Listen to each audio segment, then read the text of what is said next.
Well, good morning, everybody, and welcome back once again to Transwest Truck Trailer RV. My name's Mark Love, and this morning I'm going to be showing you a brand new Navion. This is the 24J floor plan, 2023 model. So let's go ahead and get started on this. Now, all of us have done several Navions and Sprinter chassis. So as you probably know, this is the 6-cylinder, 3-liter Mercedes diesel engine. Let's take a look at it right here. This engine develops 188 horsepower and 325 foot-pounds of torque. You can see it's really easy to access all your fluids, your oil, coolant, wiper fluid, power steering fluid, and everything. One unique thing about these Sprinter chassis, your chassis battery is kind of tucked under the seat or under the driver's feet. So they give you a couple of terminals here if you do need to jump it. You got a positive terminal right here, and over on the side here you've got your negative post. But if you ever need to jump it, you don't have to actually get into the battery. Okay, let's walk around this side. Now, first of all, if you take a look at this cap, this is a very aerodynamic cap. You do have a sleeper up there, and it used to be a little bit more of a bulb up there, kind of cut down the fuel mileage. Much more efficient design here, and plenty of room up in that cab for kids or even an adult. As we walk down the side, we're just going to look at the storage compartments. Now, this first one doesn't have a lock on it. That tells me it's the propane compartment. If there's an emergency, you got to be able to get into that. That is a 50-pound propane tank. So this does have a diesel generator, so you have a one-burner stove, and then your AquaGo and your furnace run off the propane. Then over in this other compartment, you can see we've got some good storage in here. Now this particular floor plan, the 24J, which is the corner bed, corner bath setup, it actually gives you the most outside storage. I believe it's 43 cubic feet on this model. And then in this back compartment, here we've got our water closet and our power cord. Now, it's really convenient here. They actually have some heat in here that helps your drain valves from freezing up. You've got your black and your gray valves right here. You got your bypass kit for when it's time to winterize it. And as you can see, we do have antifreeze in here. Your freshwater fill, so you can power fill your tank, run off the city water, and your outside shower all right here with your low point drains. And then, of course, this is your 30 amp power cord. I like the way Winnebago does this. It makes it easy to drop the cord out, and you can even slide this over and seal that up tight so you don't have wind or snow blowing up in there if you're out camping. Okay, coming around the back, now you got your backup monitor up there. This particular chassis is rated to tow 5,000 pounds with 500-pound pin weight. Here's your 2-inch receiver hitch.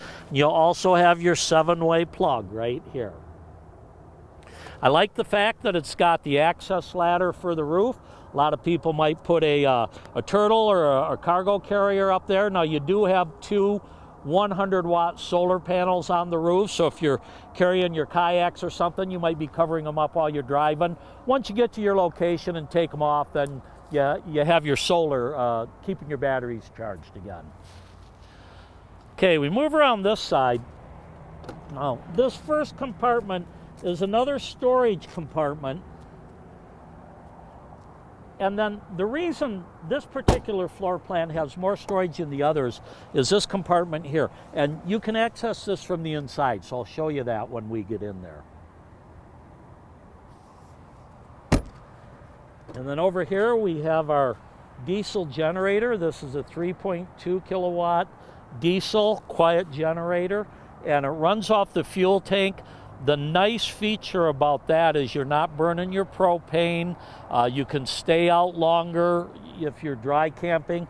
Now, this has two Series 31 batteries But there is an option for the lithium batteries. If you go for the lithium batteries, I wouldn't worry about a diesel generator. Those are going to have enough power and keep you out camping without having to recharge as often as you do on your regular batteries.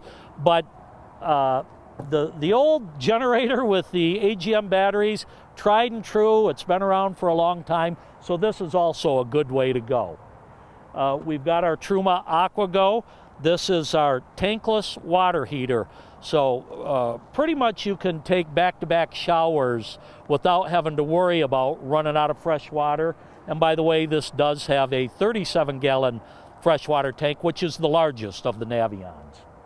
Got your furnace here. You come up to this front compartment. You can see this is larger, and there's actually some pass-through storage above there. So for, you know, a Sprinter chassis, this is actually quite a lot of storage. Okay, as we step inside, actually you have another little storage compartment right here in the door. I see cover came off there. And another little area up here, but you know, for wipes or whatever you want to store there, give you some extra room. So I've got the slide closed right now so you can see what it's like when you travel. Why don't you go ahead and step inside, and I'll talk about the dash, and then we'll open this up. And as you can see, with it in travel mode, there's plenty of room to walk through to the kitchen, to get into the bathroom, to go lay down on that back bed, to squeeze into the cab area here is quite easily. And before I run this slide out, I want to go ahead and talk about the cab and the cockpit area. So once again, this is the Mercedes Sprinter chassis. It's all push button start now. Now the reason that didn't start is because I didn't step on the pedal. But if I want to get my accessories on, I can hit it a couple of times and then all the accessories come on. One of the nice things that they put in this is the MBUX radio, and you've got some controls here on the dash. So over here on this side, excuse me, right here, you can see I can scroll through, go to my navigation, hit the button, it'll pull up the navigation. I can go back to my home screen, but I can also, it's a touch monitor, so I can scroll through this way, get to my apps, get to my settings, and as long as we're in the settings, I'll talk about a couple of these. There are auto locks, assistance, let me see, get into, here we go. You have active lane assist, active brake assist, attention assist. It really does keep an eye on what's around you. And for instance, on your active brake assist, I can set, do I want that to warn me early and start, hitting the brakes? Do I want a medium or do it late? So it's nice to be able to go through and change these settings. Let me see, get back into this one. Your lane keeping assist, some people don't like that. It gives you a warning and an audible sound when a car is beside you, or when you're crossing your lane, excuse me. It gives you a beeping sound. So you can turn that off if you want, turn it back on. I always drive with it on. It kind of lets you know when you're weaving out of your lane. So really nice electronics on this. All of your engine monitors can be done right here. So you can switch from your miles. And you see this one only has 871 miles on it. As we scroll down, you'll get some more settings there, distance from start and so forth. And that's all done right here on your touchpad. You also have your cruise control that can be turned on right here. This is where you set it. And then also your distance for when your cruise control is going to warn you that there's somebody in front of you. So a very comfortable dash. I really like driving the Sprinter chassis. Ergonomically, they're well designed. You can drive a long way, be very comfortable. Over here on this side, let me show you if you can see it. We have 3 memory settings right here. So again, this is, for our seats, and we've got 3 different memory settings. We also have heated seats right there, and there's 3 settings right there for your heated seat. So very comfortable cockpit. I like everything about this. If you're looking for a very maneuverable unit that gets you 15, 16 miles a gallon, this is a good way to go. Now, let me open up the slides and then I'll talk about the sleeper and everything. So I've already got my accessory buttons on. I'm going to come back here. You also have to have your emergency brake set. And I'm going to run my slide out. The 24J has a good size slide.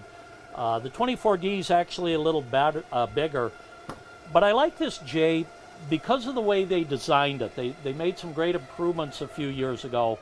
First of all, this U-shaped dinette, it's a big sleeper if you want to convert it to a sleeper. You've got some cleats here. You also have a little knob here. I can loosen this table and turn it 90 degrees, so that might be a more comfortable way for you to sit down. You also have a couple of footrests here if you want to use this more as a day bed while you're watching your TV. And then there's also storage under each one of these benches. And I'm not going to pick them all up, but you see you've got 3 sets of seat belts in here. So you could actually have 5 people in here in seat belts. Now that we've got it back open, I'm going to come back up to the cab area here. I like the way this flips out of your, out of the way when you're getting into the cab. When it's time to go to bed, flop that down. This is a insulated sleeper up here. And you can even see over on the window on this side, we've got our shade up.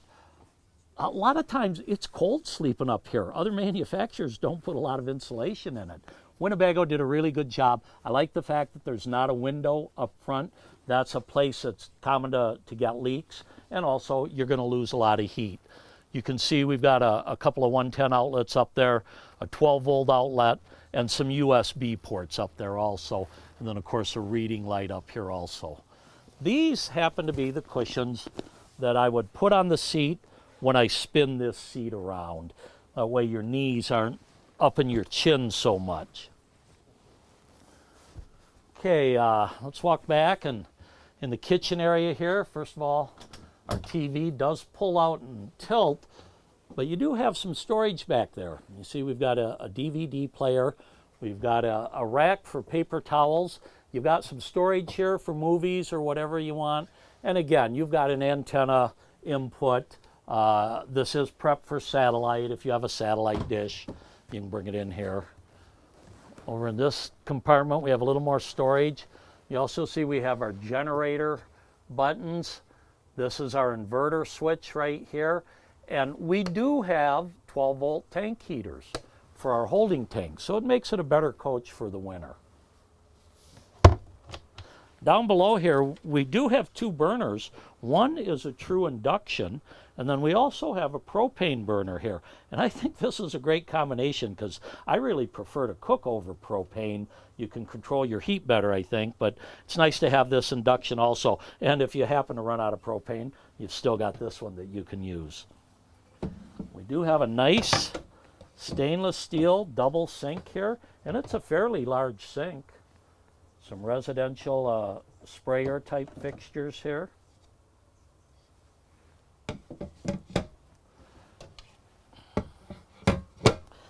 Down below here we've got some nice storage.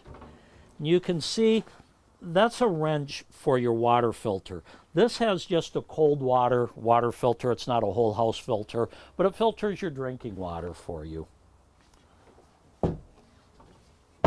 And these positive latching doors are nice so they don't come open while you're traveling. We have 3 nice storage drawers here, and they're all good size, as you can see. And these all have the soft close feature to them.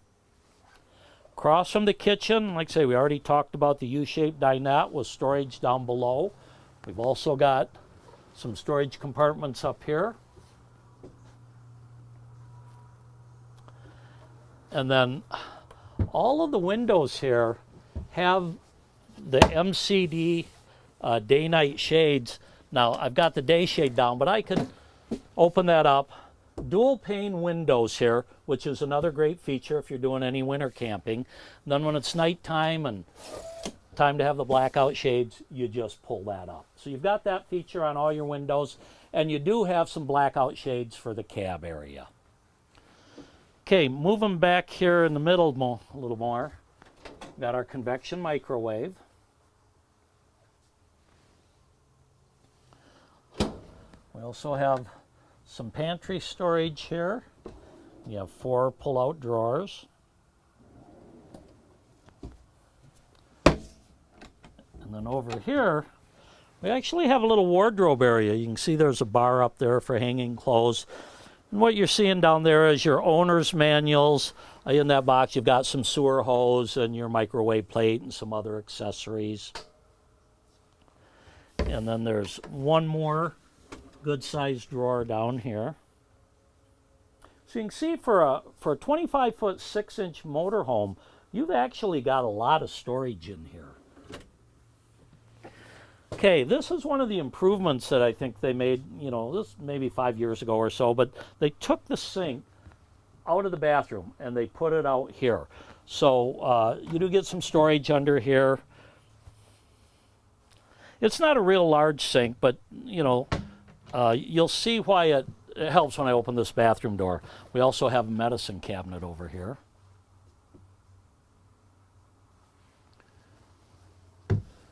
And then this floor plan, we call it the corner bed, corner bath, as you can see.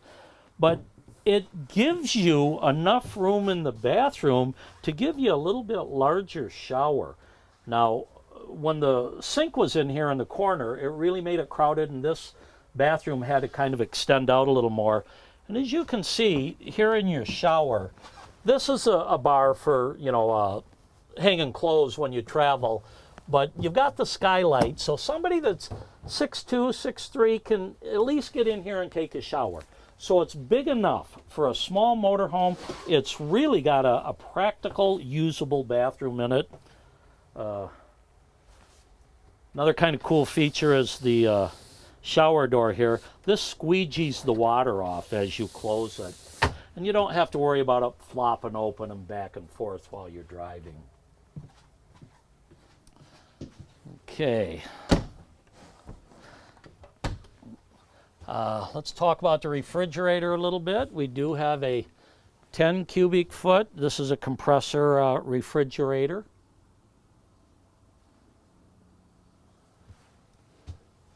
And then above the refrigerator, we've got some of our monitors. Slide out control. This is where we can check our tank levels, our battery levels, turn on our water pump, and you can see our ZAMP solar charger here. This has 2 100-watt solar panels on the roof, and you also get a 2,000-watt pure sine inverter. Okay, and here we are in the bedroom area. So you've got a TV here, and this is big enough for 2 people.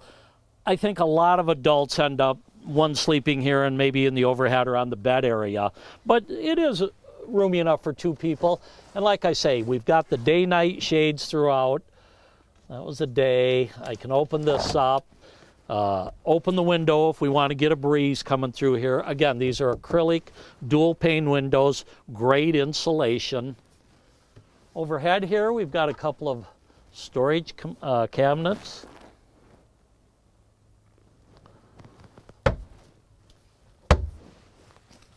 Also, on this side, we have another storage cabinet that goes back in a ways.